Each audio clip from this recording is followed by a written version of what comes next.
आप सभी को नमस्कार। आज के इस वीडियो में आइए चर्चा करते हैं कि कैसे स्पार्क टेस्ट का उपयोग करके विभिन्न फेरस मेटल्स की पहचान करें। उद्देश्य: इस वीडियो के अंत तक आप ये सब सीख पाएंगे। 1. टूल रेस्ट पर मेटल्स को सपोर्ट करना। 2. व्हील फेस पर मेटल्स को ग्राइंड करना।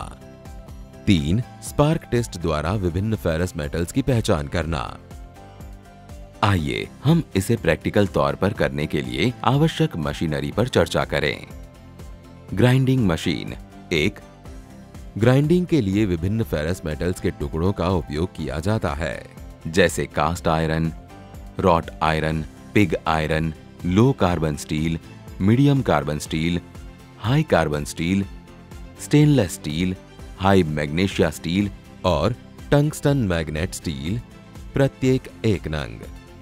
सबसे पहले आइए हम फेरस मेटल्स पर चर्चा करें। फेरस मेटल उन मेटल्स को संदर्भित करता है जिनमें आयरन यानी कि लोहा होता है। आमतौर पर ज्यादा कार्बन होने की वजह से मेटल्स में नमी के संपर्क में आने पर आसानी से जंग लग जाता है। क्रोमियम, निकल, मैंगनीज, मॉल्बिडेनम, वेडेनियम, मैंगनीज जैसे कई अन्य एलॉइंग कंपोनेंट का इस्तेमाल फेरस मेटल्स को बनाने के लिए किया जा सकता है। फेरस मटेरियल का उपयोग बहुत से इंजीनियरिंग और गैर इंजीनियरिंग उद्देश्यों के लिए किया जा सकता है, जैसे टूल्स, पाइप, कंटेनर, कटलरी और स्काईस्क्रैपर इमारतों जैसे बड़े निर्माण। सच ये है कि अधिकांश फेरस मेटल्स मैग्नेटिक होने के कारण ये इलेक्ट्रिकल मोटर के उपयोग के लिए आइडियल माने जाते हैं। आपके रेफ्रिजरेटर के दरवाजे में फेरस मेटल के उपयोग के कारण आप उस पर मैग्नेट द्वारा अपनी शॉपिंग लिस्ट चिपका सकते हैं। लोहा, cast iron, wrought iron, alloy steel और कार्बन स्टील कुछ विशिष्ट फेरस मेटल्स हैं। उनकी टेंसाइल स्ट्रेंथ और दीर्घायु के कारण इन मेटल्स को अत्यधिक मूल्यवान माना जाता है। सबसे लंबे और सबसे ऊंचे पुल कार्बन स्टील से बने होते हैं, जिसे स्ट्रक्चर स्टील के नाम से भी जाना जाता है, जो निर्माण क्षेत्र में बहुत बड़ा मुख्य आधार है। सभी फेरस मेटल्स कुछ बुनियादी गुणों को साझा करती है, जिसमें जंग लगना और चुंबकीय होने का खतरा शामिल है। फेरस मेटल्स के सामान्य गुणों की सूची में शामिल हैं ड्यूरेबल यानी स्थायी, टेंसाइल स्ट्रेंथ, अच्छी विद्युत चालकता, लो कोरोजन रेजिस्टेंस, सिल्वर कलर में, रिसाइक्लेबल, नॉन एलॉयड स्टील जिन्हें कार्बन स्टील्स भी कहा जाता है, एलॉइंग इंग्रेडिएंट के रूप में कार्बन का उपयोग करते हैं। मैंगनीज, सिलिकॉन, सल्फर और फास्फोरस सहित अन्य तत्व इन स्टील्स में मौजूद हैं, लेकिन उनकी एकाग्रता इतनी निम्न है कि मटेरियल की विशेषताओं पर उनका कोई प्रभाव नहीं पड़ता है। नॉन एलॉयड स्टील को उनमें कार्बन की मात्रा के आधार पर 3 श्रेणियों में विभाजित किया गया है: निम्न, मध्यम और उच्च। प्रत्येक श्रेणी में यूनिक गुण और प्रोसेसिंग तकनीक होती है। 1. निम्न कार्बन स्टील। निम्न कार्बन स्टील्स में कार्बन का केवल 0.05 से 0.25% होता है, जिसे आमतौर पर माइल्ड स्टील्स के रूप में जाना जाता है। इन स्टील्स का उपयोग अक्सर नट और बोल्ट या फोर्जिंग जैसे उत्पादों के लिए किया जाता है, क्योंकि वे सस्ते और लचीले होते हैं। कुछ स्टील को कार्बराइजिंग करने से उनकी सरफेस कठोर हो सकती है। 2. मध्यम कार्बन स्टील। इन प्रकार के स्टील में मध्यम कार्बन रेंज 0.25 से 0.6% तक होती है। कम कार्बन स्टील्स की तुलना में ये उच्च कार्बन रेंज स्टील की ताकत और कठोरता को बढ़ाती है।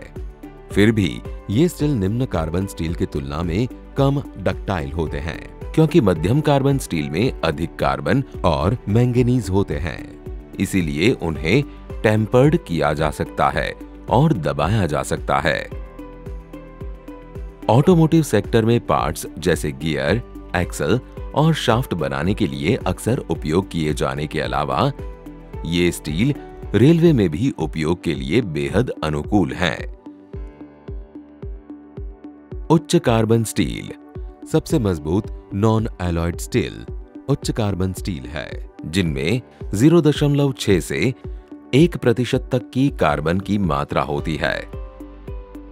ये मजबूत है और अपने आकार को अच्छी तरह से बनाए रखते हैं, जो उन्हें मैकेनिकल वेयर के प्रतिरोध की जरूरत वाले प्रयोगों के लिए एकदम सही ठहराता है। नकारात्मक पक्ष ये है कि ये स्टील निम्न कार्बन स्टील की तुलना में कम वेल्डेबल, डक्टाइल और इम्पैक्ट रेजिस्टेंट हैं। Spring, blade, rail, wire rope, wear resistant प्लेटें, टूल्स जैसे कई और अन्य आइटम उच्च कार्बन स्टील से बने होते हैं। 4. स्टेनलेस स्टील आयरन एलॉय जो रस्ट और कोरोजन से बचाता है, वो स्टेनलेस स्टील है।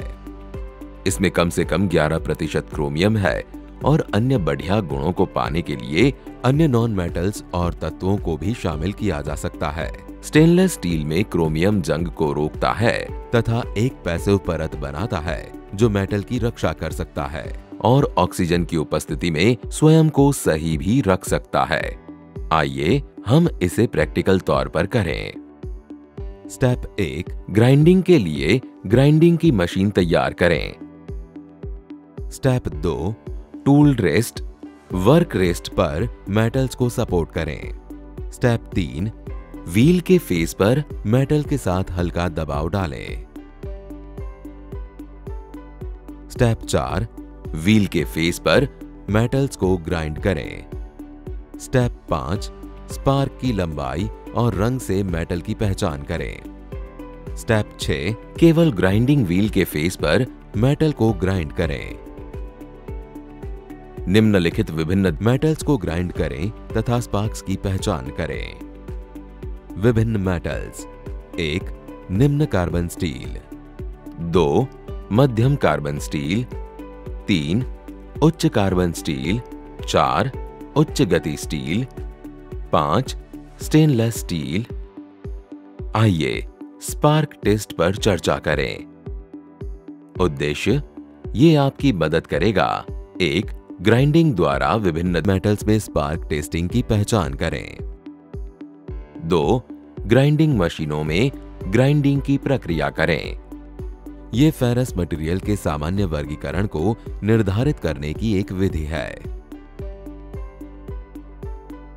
इस प्रक्रिया में एक मेटल का टुकड़ा लिया जाता है, आमतौर पर स्क्रैप, और इसे ग्राइंडिंग व्हील पर लगाया जाता है ताकि स्पार्क्स का निरीक्षण किया जा सके।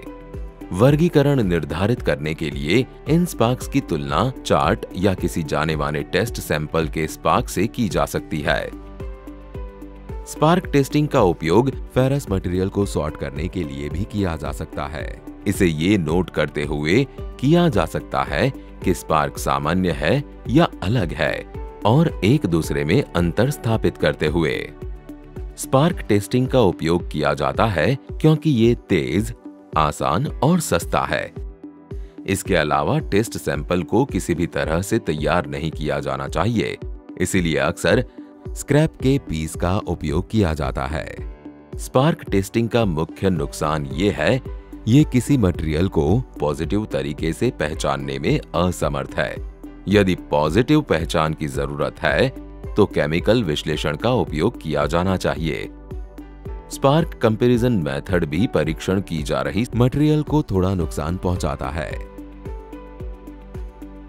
स्पार्क टेस्टिंग का उपयोग अक्सर tool room, machine shop, heat treating shop और फाउंड्री में किया जाता है। प्रक्रिया: बेंच ग्राइंडर का उपयोग आमतौर पर स्पार्क्स को बनाने के लिए किया जाता है, लेकिन कभी-कभी ये सुविधाजनक नहीं होता है, इसीलिए पोर्टेबल ग्राइंडर का उपयोग किया जाता है। किसी भी मामले में ग्राइंडिंग व्हील में पर्याप्त सरफेस वेग होना चाहिए, कम से कम 23 मीटर प्रति सेकंड यानी 4500 सरफेस फीट प्रति मिनट SFPM, लेकिन 38 और 58 मीटर प्रति सेकंड यानी 7500 से 11500 SFPM के बीच होना चाहिए।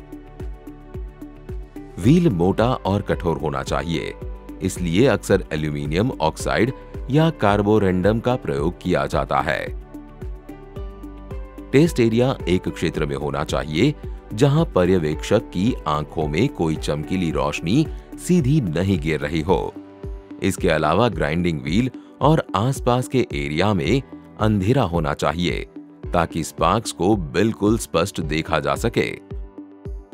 फिर स्पार्क्स का उत्पादन करने के लिए टेस्ट सैंपल को ग्राइंडिंग व्हील पर हल्के से छुआ जाता है। जरूरी स्पार्क्स विशेषताएं हैं रंग, मात्रा, स्पार्क की प्रकृति और लंबाई है। ध्यान देने वाली बात यह है कि लंबाई ग्राइंडिंग व्हील पर लागू दबाव की मात्रा पर निर्भर है, इसीलिए ये एक खराब कंपैरिजन टूल हो सकता है यदि सैंपल के लिए समान दबाव नहीं है। इसके अलावा मेटेलिक बिल्टअप को हटाने के लिए ग्राइंडिंग व्हील को सही से तैयार किया जाना चाहिए। इस वीडियो में हमने फेरस मेटल्स, उनके गुण, फेरस मेटल्स के प्रकार, ग्राइंडिंग मशीन के साथ स्पार्क टेस्टिंग कैसे करें, ग्राइंडिंग द्वारा विभिन्न मेटल्स में स्पार्क टेस्टिंग की पहचान करना और ग्राइंडिंग मशीनों में ग्राइंडिंग की प्रक्रिया पर चर्चा की है। ये वीडियो देखने के लिए धन्यवाद।